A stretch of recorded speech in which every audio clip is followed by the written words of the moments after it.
ಇಬ್ರಾಯರಿಗೆ ಬರೆದ ಪತ್ರಿಕೆ 10:1.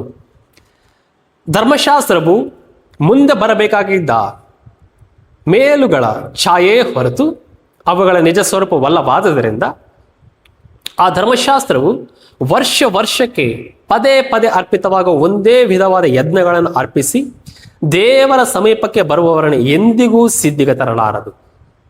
ಇನ್ನೊಂದು ವರ್ಷ ನೋಡೋದಾದ್ರೆ ಅದೇ ಇಬ್ರಾಯರಿಗೆ ಬರೆದ ಪತ್ರಿಕೆ 9:10.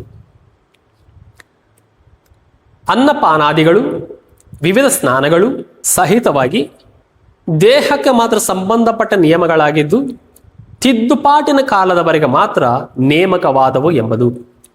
ವಾಕ್ಯವಾಗಿ ಏನು ಹೇಳ್ತಾ ಇದೆ ಅಂತಂದರೆ, ಅವೆಲ್ಲವೂ ಸಮೇತ ನಿಜವಾದ ಬಲಿಯಾಗಗಳು ಅಲ್ಲ, ಇಲ್ಲ ನಿಜವಾದ ಅರ್ಪಣೆಗಳು ಅಲ್ಲ ಅಂತೇಳಿ ಹೇಳ್ತಾ ಇದೆ. ಅವು ನಿಜವಾದ ಅರ್ಪಣೆಯ ಒಂದು ಸಾದೃಶ್ಯ ಇಲ್ಲ, ಛಾಯೆ ಅಂತ ನಾವು ನೋಡ್ತಾ ಇದ್ದೇವೆ. ಅಂದರೆ ಏಸಪ್ಪನ ಒಂದು ಯಜ್ಞವೇದಿಯ ಸಾದೃಶ್ಯವಾಗಿ ಇಲ್ಲ, ಏಸಪ್ಪನ ಒಂದು ಅರ್ಪಣೆಯ ಛಾಯೆಯಾಗಿ ಇವುಗಳನ್ನೆಲ್ಲ ಮಾಡ್ತಾ ಇದ್ರು. ಇವು ನಿಜವಾದ ಬಲಿಯಾಗಗಳಲ್ಲ. ಮತ್ತೆ ತಿದ್ದುಪಾಟಿನ ಕಾಲದವರೆಗೂ ಮಾತ್ರ ಇವು ನಿಯಮಿಸಲ್ಪಡಿವೆ ಅಂತೇಳಿ ನಾವು ವಾಕ್ಯ ಭಾಗದಲ್ಲಿ ನೋಡ್ತಾ ಇದ್ದೀವಿ. ಅಂದರೆ ಇವು ಶಾಶ್ವತವಾದ ಬಲಿಯಾಗಗಳಲ್ಲ. ದೇವರೊಂದು ಕಾಲವನ್ನು ನೇಮಿಸಿದ್ದಾರೆ, ಆ ಕಾಲದವರೆಗೆ ಮಾತ್ರ ಇವುಗಳನ್ನು ಆಚರಿಸಬೇಕು.